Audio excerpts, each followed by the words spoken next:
साथियों नमस्कार, स्वागत है आपका बदलाव चैनल के प्लेटफॉर्म पे। साथियों आज हम आम के बाग में हैं और जानेंगे कि हम किस तरीके से न्यूट्रिएंट मैनेजमेंट हमको करना चाहिए और तने के किस साइड में हमको खाद और बाकी चीज़ें देनी चाहिए जो कि हम प्रॉपर तरीके से नहीं कर पाते हैं।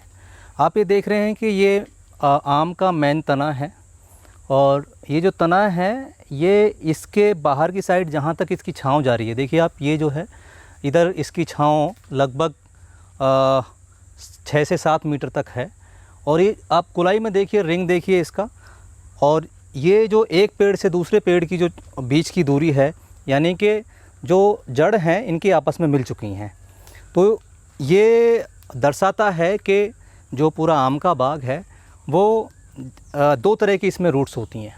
एक प्राइमरी रूट्स होती है, एक सेकेंडरी रूट्स होती है। प्राइमरी रूट्स का मतलब है जो ये पौधा खड़ा हुआ है इसमें जो मोटी मोटी जड़ें हैं वो प्राइमरी रूट्स हैं, जो ज़मीन से इस पौधे को जकड़े हुए है, इसको सहारा दिए हुए है। इसी के साथ में जो दूसरी जड़ें होती हैं वो सेकेंडरी रूट्स होती हैं, यानी कि द्वितीयक जड़ें। आप देखेंगे जब हम खुदाई करेंगे तो जो आधा है इस तने से, जहाँ तक इसकी छाँव है वहाँ से आधे से बाहर की साइड में आपको सेकेंडरी बारीक रूट्स मिलती हैं, बारीक जड़ें मिलती हैं।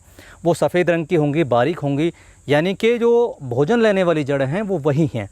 हम लोग करते क्या हैं, हम लोग ऐसे वो बना लेते हैं, थामला बोलते हैं देसी भाषा में, और थामले में ही जो तने के नज़दीक है वहीं पर अपना खाद और बाकी चीज़ें डालते हैं जो पौधे को खुराक चाहिए, जबकि ये सही नहीं है। सही क्या है कि जहाँ भी पौधे की छाँव जा रही है, जितना भी इसका जो पत्तियाँ हैं, शाखाएँ जा रही हैं, वहाँ तक उसकी जड़ें हैं। तो हमें करना क्या चाहिए, सही रास्ता क्या है? सही रास्ता ये है कि इस तने के बीच से आप लगभग ज़्यादा भी ना कर पाएँ तो 3 से 5 मीटर जो है उल्टा तवा जैसा, जैसे तना है तो लगभग 1 फीट 1.5 फीट जो है यहाँ से हमको उल्टा तवा जैसा ऐसे मिट्टी पूरा इसको कवर कर देनी चाहिए।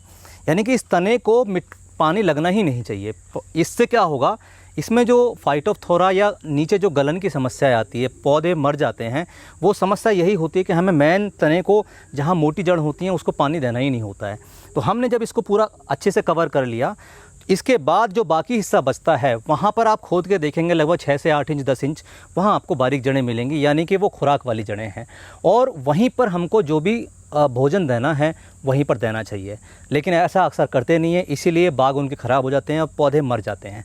तो यहाँ ये ध्यान देने योग्य बातें हैं कि आप जो है जब भी इस तरह का हो, यानी कि 10-15 साल के जो बाग हैं, ये लगभग 20-25 साल का बाग है, तो इस बाग की दोनों पौधों की जड़ें जो हैं वो आपस में मिल चुकी हैं। तो आप जो बीच का रास्ता है वहाँ पर आप अपना वर्मी कंपोस्ट या कोई भी कंपोस्ट, इसके अलावा जीवामृत, घनजीवामृत या जो भी आपको biopesticide, trichoderma, Pseudomonas, Bavaria, Azotobacter जो भी आपको देना है या कंपोस्ट देना है वो आप वहीं पर दीजिए।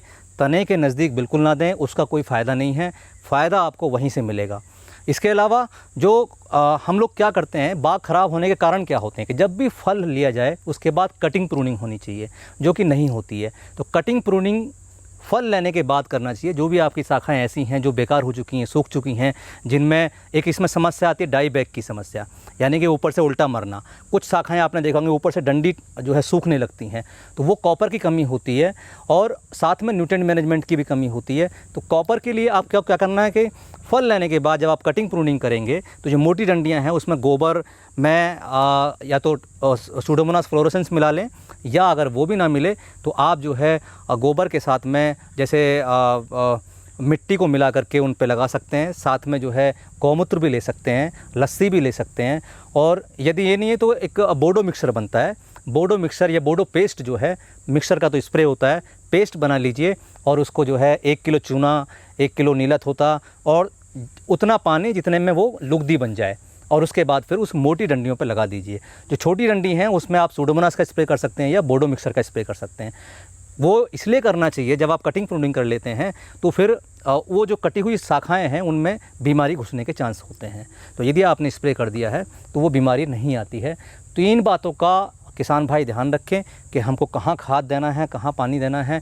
पानी भी बाहर दिया जाएगा और खाद भी बाहर दिया जाएगा, और कटिंग प्रूनिंग फल लेने के बाद करना बहुत ज़रूरी है। तो साथियों, इन बातों का ध्यान रखने से आम ही नहीं, जो भी फसल आप ले रहे हैं फ्रूट प्लांट की, चाहे वो अनार है, अमरूद है, शरीफा है, जो भी आप फल लेना चाह रहे हैं उनको आप बचा सकते हैं, लंबे समय तक अपने पौधों को ज़िंदा रख सकते हैं। तो इन बातों का आप विशेष ध्यान रखें। बहुत बहुत शुक्रिया, बहुत बहुत धन्यवाद, नमस्कार।